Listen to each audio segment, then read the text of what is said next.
evening, all. So, as I've already been introduced, my name is Lydia Berlin, and I'll be talking about obesity.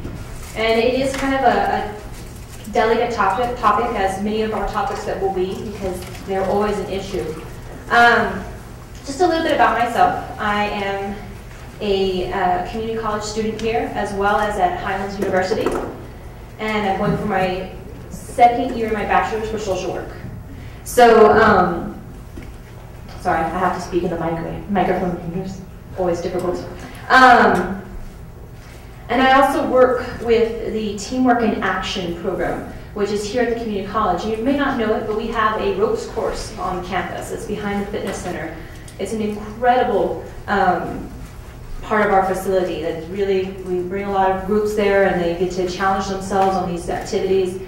And so I facilitate some of these groups that come in, and I'm able to interact with these students, and they're from elementary all the way to college. And we also work with businesses too.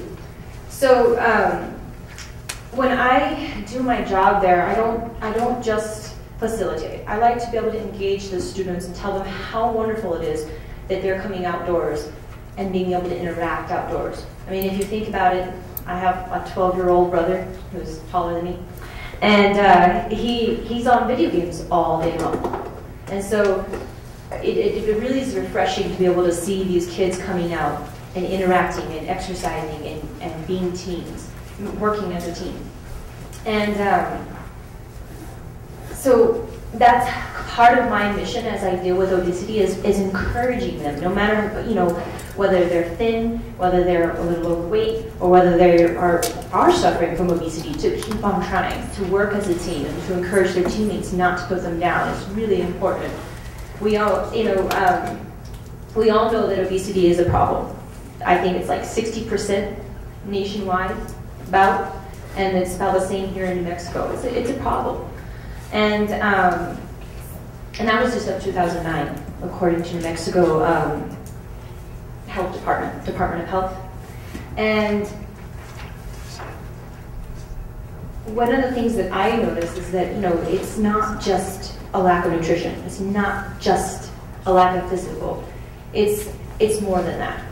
It's because we've developed this whole society around where on TV and the media, we're talking like, oh, you have to be a model, you have to be thin, you have to be skinny. But then we advertise all of these, junk foods. We advertise playing video games. We make small homes that have stamp-sized yards the only thing affordable for these families. Our whole society kind of creates this isolation for these kids. And I point at kids because those are our next generation. That is those are our leaders. These are these people that are rising to where y'all are sitting right now. There's a lot that plays into obesity, and it causes a lot of problems. It's not just a prelude to a lot of diseases and illnesses. It also affects your emotional, your physical, your mental abilities. I mean, how often, for those of us that do struggle with weight, how hard is it to go to work? How hard is it to go to school, knowing that you might be teased, knowing that you might be, just feeling unable to do your job? It affects a lot of different areas of people's lives, and it affects the future of America, in my opinion. One of the things that we also do, here we are, here we are promoting all of these unhealthy foods, all of these mixed messages. Well, then we also take PE out of our schools. We no longer give it funding. What's that about? How are we promoting health? We preach it, but we're not giving them the opportunities to do so. I wanted to share a little bit about a group that I just worked with at the ropes course. They were 9 to 12-year-olds, and they came for a week-long camp. Each day they would come, and they got to do all of the events. It's like that. I would have loved to do that. They got to do all the events on our ropes course, and there's about 9 high events and a bunch of low events. And all of these kids, their parents had signed them up, and I can tell you, none of them were overweight. And the reason I bring this up is because these were the type of students that came from families that did promote a lot of activity, and they had the money to do so, which is where I'm kind of heading with this. These families had the money to be able to put their kids into these kind of programs and keep them active. And then I can tell you, I've done other groups where people were not so well equipped. They were coming from their schools because that was the only way they had this opportunity. They couldn't pay for it themselves. It was because their school was able to pay for it. And these individuals, you know, you could tell their self-esteem wasn't there. They couldn't work as a team. They couldn't function as well. And then I look at this team that I just had, and I'm like, wow, look at that difference. And this is not to put anybody down. It's just a reality that you see in society. You know, it affects your personal abilities. And so I was looking at all these comparisons, and I was just like, we need to have more funding for these type of programs. You can see in my picture that we're right beneath one of the events that I do. And, well, I don't get to do them. The kids get to do them, unfortunately. I would love to. But, you know, I help make sure they're safe, and I tell them what it's all about, how to challenge themselves. And it makes a difference. When those people go up on those events, and they come down, they jump off that pole, or they climb up that wall, you can see them beaming. But how long is that going to last? How long is it before they go back to school and they can't, you know, feel that passion anymore because they're teased, or because they don't have access to doing things that promote their health? So I just wanted to bring that up, you know, that we are not providing enough for our youth as well as adults. I mean, think about some of the people that work in the offices. Do they get out and be able to walk and do things? No, we have them chained to a desk. You know, we've created a society that really, it's isolating people into a position where they can't function. They can't exercise. So just now that I've kind of rattled on about, you know, some of the things that obesity is caused by, I just want to mention that, you know, my goal is, through the ropes course, through my education, is to eventually be able to establish my own program. I want to establish a program that can reach out to the lowest income to the highest income and be able to address all their needs as a whole person, from their mental, from their emotional, to their physical. And so even though my ropes course is kind of just a small thing, I know that it's contributing to my steps in the future to be able to address this. Because I know that if I just look at obesity as just one thing, it's not enough. Obesity goes deeper than that. It causes depression. So you have to address depression. You have to address that they're losing their jobs. You know, you have to deal with the whole person. And so my way of addressing this issue personally is going to be through creating my own program. How I can see it being fixed, like for now, is just putting more funding and not taking away things like PE in our schools. Not taking away the activities that can lend themselves to these kids getting out there. And encouraging it. Making the media encourage it rather than discourage it. So if I could leave you guys with just one thing at the moment, it's one of my favorite quotes. Let me just turn to it real quick. This quote I have used on a number of occasions because it fits so well with what each of us need to do. And I know that a lot of this room is filled with young leaders, forgive me, older leaders and non-traditional leaders, as we say in school. But this is one of those quotes that resonates with me. If your actions inspire others to dream more, learn more, do more, and become more, you are a leader. You are a leader, by John Quincy Adams. Our job here is to do more so that others can become more. Thank you very much.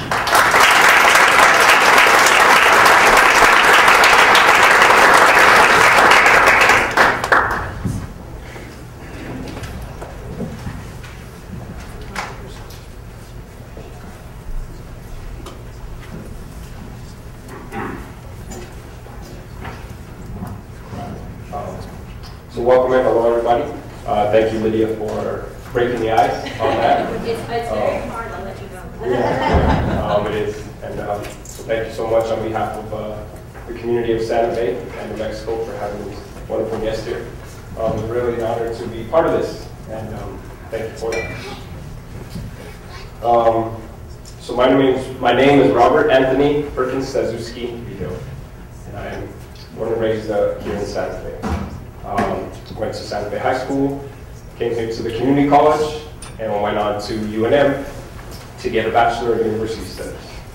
I myself am a product of many of the programs that are supporting this event today, that being Student Ambassadors and of course Ambassador.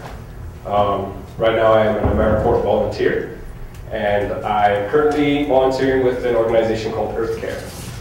And we deal with food and sustainability, social and environmental justice. Our main goal is to go inside the schools and educate the students on sustainable practices and on local food supplies, watershed, environmental issues. So the one that I think I'm supposed to talk about is food justice here, or food insecurity or security. So this goes back to a lot of things that Lydia was touching on as far as education. So our goal with the nonprofit is to go inside the schools and create a system that is based on growing their own food, their own vegetables, of course accompanied with a curriculum, implementing such structures as a water catch, a compost, and things of that nature. This is also based on an experiential, place-based, and service learning type of education or service or piece of learning that we can teach to our students. As we know, our education system has many holes inside of it. One of those being that it doesn't cater to the many different ways that we learn. And I think, of course, as we learn and we do things with our hands, it gives us a better understanding of learning through experience. Food justice, based on many numbers that would show that we have not only many millions of children here who are homeless and starving here in our nation, but of course around the world. But to focus basically here on our soil, we do have this epidemic. That is that our children are going to school and they're homeless and they're also hungry. And one of the basic pieces to that puzzle is that how can you learn if you're hungry, if you're thinking about your next meal? So that is one of the most important things as a student to focusing is, of course, eating nutritional food. So how do we build infrastructure inside the schools and, of course, in our own communities and our own states based on agriculture? So, of course, looking for support in those areas to support agriculture locally and also promoting nutritional and healthy programs inside of our schools. This also goes back to many issues that are connected to that. And that's a whole different bucket that we could get into. But right now, the idea is that if we move our intentions and our resources towards what's important, that being education and feeding our youth, not only food that allows them to grow, but substance of knowledge that allows them to become the leaders of tomorrow. That this will fuel something that will, for generations to come, ensure the security of the traditions and culture that we share here in our nation, and allowing us to expand on that. I feel right now as I sit with colleagues, leaders of the community, people who really feel connected to these issues and are here to make that change. The reason that we are here is to show that we care about these issues and that we do have the solutions to those issues. And I bring that up because I was honored to be part of an organization, Earth Care, along with the Youth Allies, which many of them are here on this middle table. So I bring this information via these young leaders because I came into this program and I was like, what's food insecurity? Like, what, right? I have a young leader here who's like schooling me, 18 years old, telling me what's really going on, right? And I'm like, oh, really? Wow, right? So all this information that's going through me has been channeled through young leaders. I myself am fortunate to be the first in my family to go to college and receive a bachelor's. But at the other end, I'm still being educated by the youth that I work for. So I have this piece of education, yet I'm still learning. And I think that's a big piece of pursuing the dreams of our nation, is to always be open to learning things. And I think that's why you're here, is that you Two, being young leaders at the higher level through the White House, recognize that a lot of our problems could be solved by the youth of today. The last piece I would like to leave with this is as far as a solution, and myself going into education and finding that solutions can be found through education and how we educate our youth. I totally think that there is room for opportunity for our young leaders to reform our educational system. As this system has been used for 300-400 years, it's out of date right now.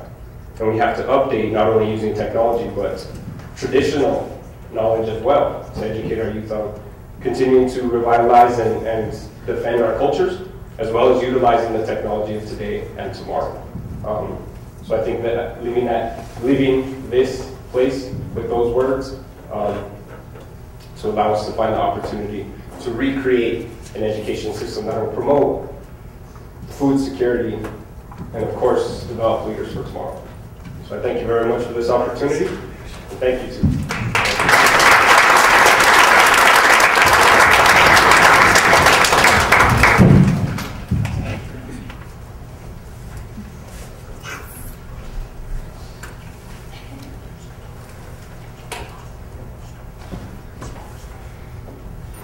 Good evening, buenas tardes.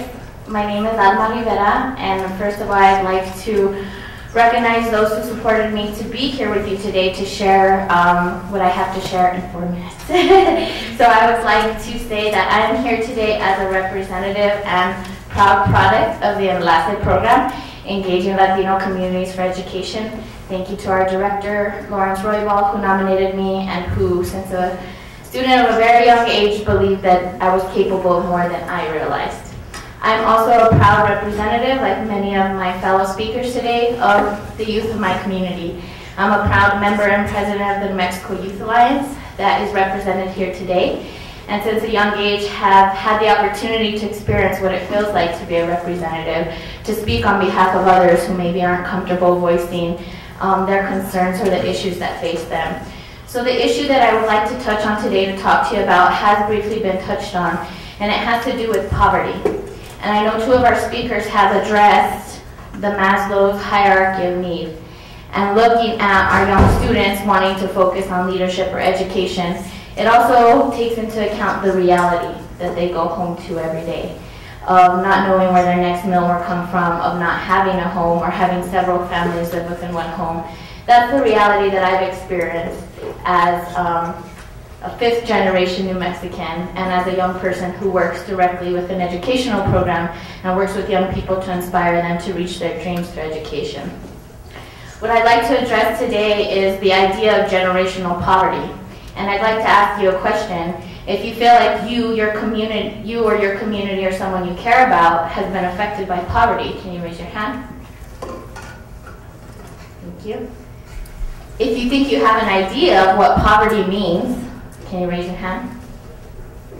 Okay.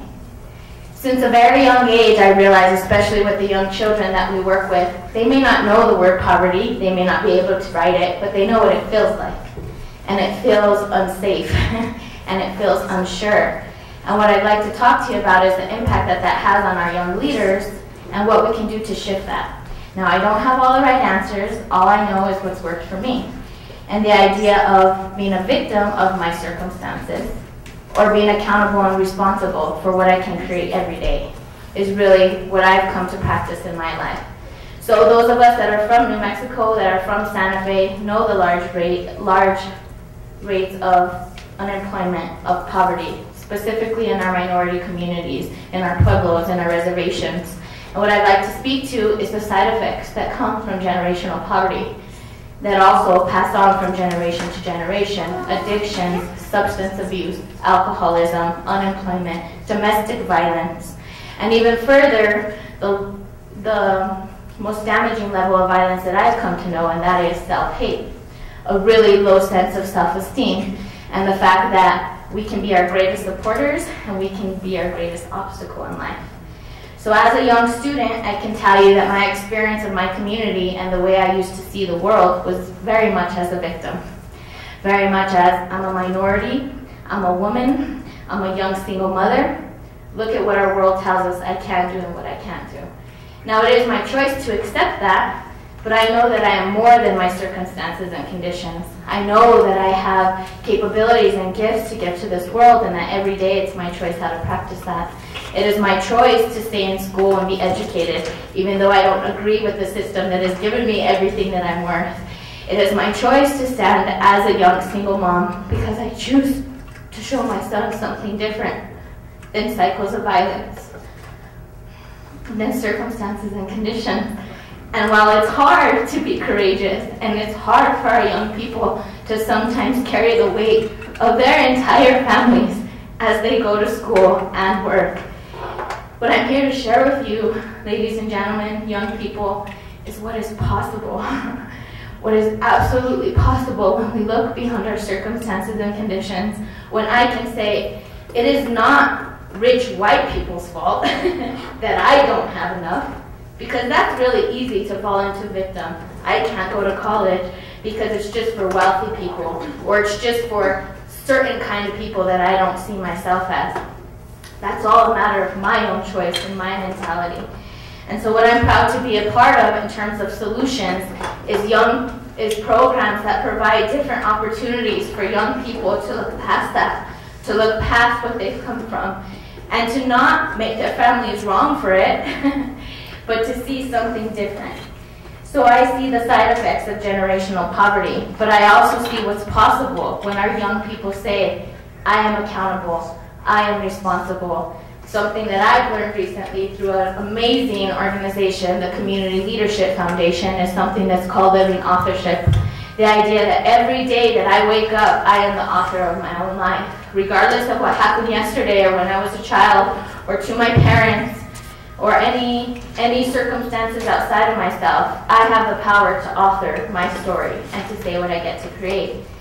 So as first-generation college graduates and hardworking students that are represented in this room, yes, the things that we can create, the ripples that we can create out in the community are amazing through our actions, through staying committed, by being the first-generation college graduates from high school or college. Can you raise your hand if you are or will be a first-generation college graduate?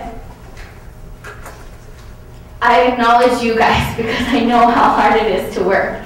And what I have to say to the rest of the community is while these hardworking students can change our experience, and we can change our entire families by bringing them out of the circumstances of poverty, it is not our responsibility alone. It is not the responsibility of first-generation immigrant students to carry the burden of their entire family. What is our responsibility is to lead by example, so that when I graduate college, when I graduate high school, I can inspire my parents to go back and do ESL classes, citizenship classes, pursue their GEDs. I look at leadership in another level, and it's not always the young looking up to the old. Sometimes it's us leading, and the older generation trusting us enough to follow and say, I haven't done enough, I can do more. And so while I wish I could share all the solutions to these incredible issues that we face, what I've learned as a powerful student through Enlace and through Avid is that sometimes it's having the courage to ask those questions and not being willing to jump right away to give the answers, but just being okay to sit in the question. So I leave you a few questions just to think about when I ask you, what is possible? What is possible for our children when we give them a different experience? A different experience of choosing being a victim and blaming, as opposed to being accountable and being responsible. What could be created in our communities and our families when our young men and women do not have to blame poverty for their choices to make money through other means? So our young women don't have to learn to disrespect their bodies or allow others to do the same way, just as a way to make money to live. Same for our young men. So many of them say school is not for me because they found another way, sometimes illegally, to make money to sustain themselves. All of those, yes, are larger circumstances, but it comes down to personal choice. Who am I? What is my integrity? What is my intention? And what am I going to leave back behind for my community? So the last thing that I'll share with you is a story that really inspired me as a person becoming a teacher. In my teacher certification program here at the amazing Santa Fe Community College, we have the opportunity to work with a mentee, and we work over 6 weeks and we do different activities. So with my young mentee, also named Robert, he was sharing with me about his hero, and I was asking him questions about his hero, who happened to be his older brother. And when I asked him, tell me about your older brother, he told me his favorite color is orange. And when I asked him how he knew that, he said, because every time we go to visit him, that's the color he's wearing. Now, his older brother was incarcerated, and that's why he's always in orange. And right away, I want to think, I have to give this young boy someone else to look up to, someone else who's going to lead him in a different way. And what I got to ask myself is it okay that this young boy looks up to his older brother who is incarcerated, who may be there for the rest of his life, and not in a way that says that's where I want to go, but in a way that reminds me I can do so much more. So I share that with you so that we look at, as our own choices, as students, as leaders in our families, yes, be responsible, yes, be accountable, but let's be creative, and let's look at what is possible for those who come after us by us leading by example. So thank you.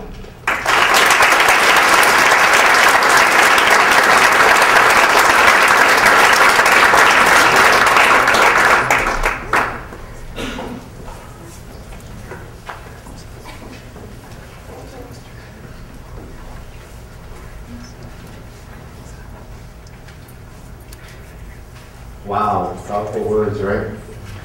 Good evening.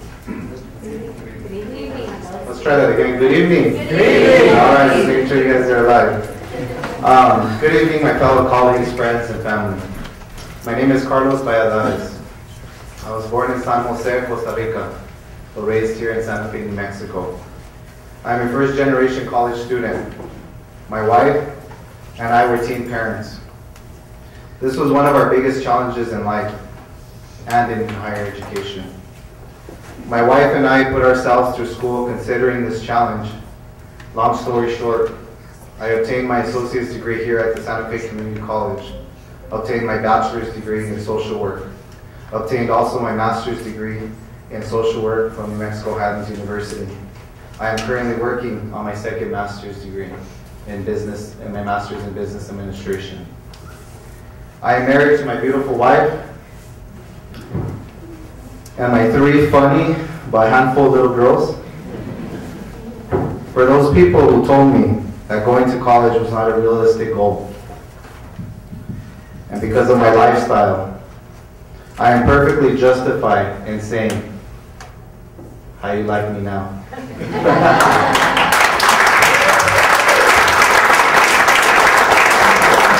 I am a strong advocate for young fathers and college students in my community.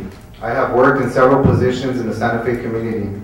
I have provided case management for special education middle school students, worked as an investigator for Child Protective Services, also worked for a nonprofit organization with juvenile detention youth, and helped young men and young fathers with life skills, case management, guiding them to seek higher education. While working as an outreach specialist at the Santa Fe Community College, I assisted in high school students, general education students, and non-traditional students who were seeking higher education. I provided informative materials about financial aid, institutional services, and gave campus tours to prospective students. Currently, I work here at the Santa Fe Community College with the first-year experience program as an academic advisor. I work with traditional and non-traditional students on degree plans, registration, and academic planning. A few of my colleagues and I found some disturbing statistics here at SFCC. The statistics show that only 9% of men are graduating within 3 years, whereas women are graduating 15% in the same time frame with an associate's degree at a 2-year institution. This is not only a problem in our community, but at a national level as well. My colleague and I have created a men's program called Great Achievement in Men's Education, GAME. This program, GAME, recognizes and provides male students with academic and personal support, encouragement, and connection to campus and community services, so they can be academically successful at Santa Fe Community College. It is the mission of the GAIN program to help increase retention rates for male students. I am for moving towards a new generation of great positive thinkers. My personal mission is to continue to encourage students to be successful in and out of college. I also have a deep passion for students who are faced with challenges and still continue to move forward in their college education. It is time, people, to live the new vision of the new American dream in higher education. Thank you for your time.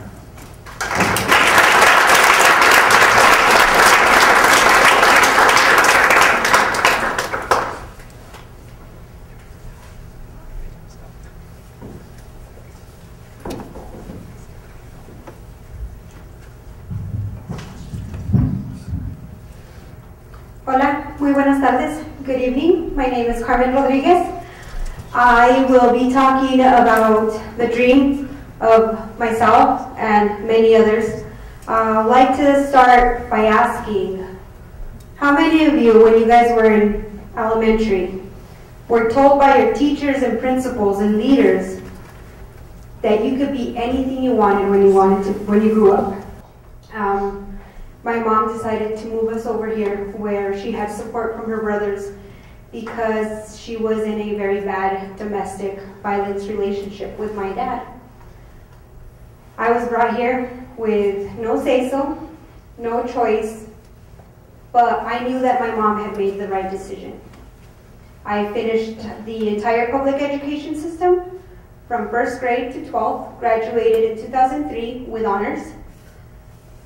And then I wanted to go to college. You know, started looking at applications, looked at University of Phoenix because I wanted to go into art design. And we started an application. And the advisor told me, okay, yeah, you're set, you have good grades, you could do anything. All we need is a social security number.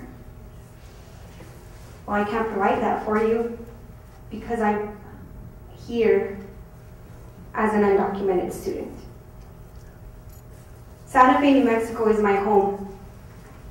Yet, I was faced with this huge challenge of not being able to go to college, not being able to do what I wanted to do, to be what I wanted to be, because of a 9-digit number. Luckily, as many of you know, this Friday, a law passed, and we are getting there, but there needs to be much more work, and that's why we're here, getting together to work on these issues that are very much affecting us. So, the challenge I face, along with many others that I know personally, is being here in the United States, being an American, considering yourself as an American, and yet not being able to provide back for your community. You're told, well, we can't hire you because we need this, because otherwise we're breaking the law. How am I breaking the law when I have done nothing wrong but wanting a better education, a better future, something that my mom sacrificed a lot for to get me here? And get this, my mom is an American citizen, and yet I'm here stuck being afraid of getting deported every day when the United States is my home. So what we need to do as a solution, something I would provide and something that I hope we can take back to Washington, to the president, whether it be Obama or someone else in the future, is give us an opportunity to give back to the community. Let us work. Let us provide a future for our future generations, because we are American. All we need is a 9-digit number.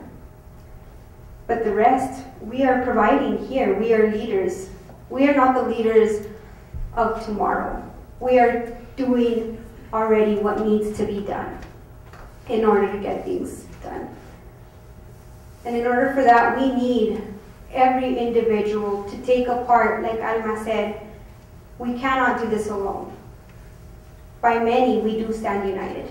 So as a solution, that is something that I would want to see in the White House. Thank you.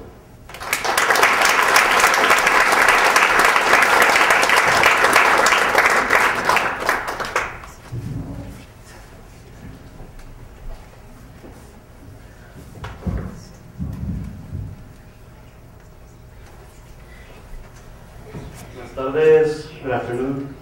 All very good speeches. Hopefully mine will be as good. So I'd like to talk a little bit about myself. My name is Lercas Diaz Chavez, and I am currently a transfer student to UNM. I'll be starting in the fall. And I came here when I was very young. I was about 8. But I was very unaware of my situation until just recently when I applied for college. And, you know, when I applied for college, they asked for that social security number, and that got me stuck. And I thought I had no other options. But luckily, I met a couple of great colleagues that were part of this movement called the United We Dream movement. And I found myself to be a dreamer, an undocumented student, dreaming to provide and to get a better education. I went to a United We Dream conference in Dallas just last year, and became very educated of the situation that I was in and that many people like me were in. And just recently, you know, we had administrative relief for undocumented students passed, and that was a great relief for me because I thought I had no other option. I was actually planning to try and apply to the University of Mexico, and with the current situation, as you may all know, it's a risk that to go back because of the insecurity problem that we had. And that new policy that was brought, that I thank Obama and his administration for, is deferred action, which means at the moment, all dreamers are safe from being deported. And I decided to retract my decision to go to Mexico and study. And now I have applied to UNM. But the struggle doesn't end there. We still have a lot to do. There are a lot of other dreamers or a lot of other hardworking immigrants that don't qualify for this deferred action. So I'd like to leave you with that it doesn't end here. We still have a lot of work to do, but united we will stand as students, as immigrants, and as Americans. Thank you.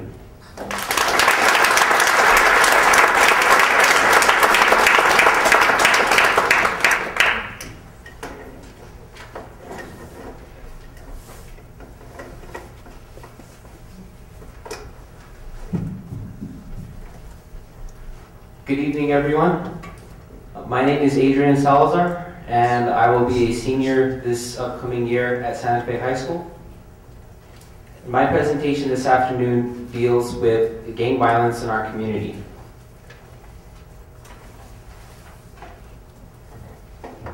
As a student at DeVargas Middle School, I witnessed different events at the high school, at the middle school, including fights, including different forms of expressing gang-related materials, whether it was clothing, whether it was slogans.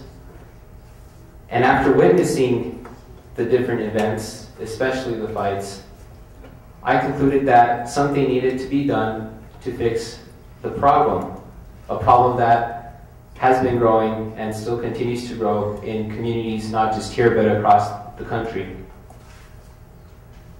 I, along with fellow board members with the Mayor's Youth Advisory Board, got together and decided to create a program after having a town hall meeting down at one of our local libraries.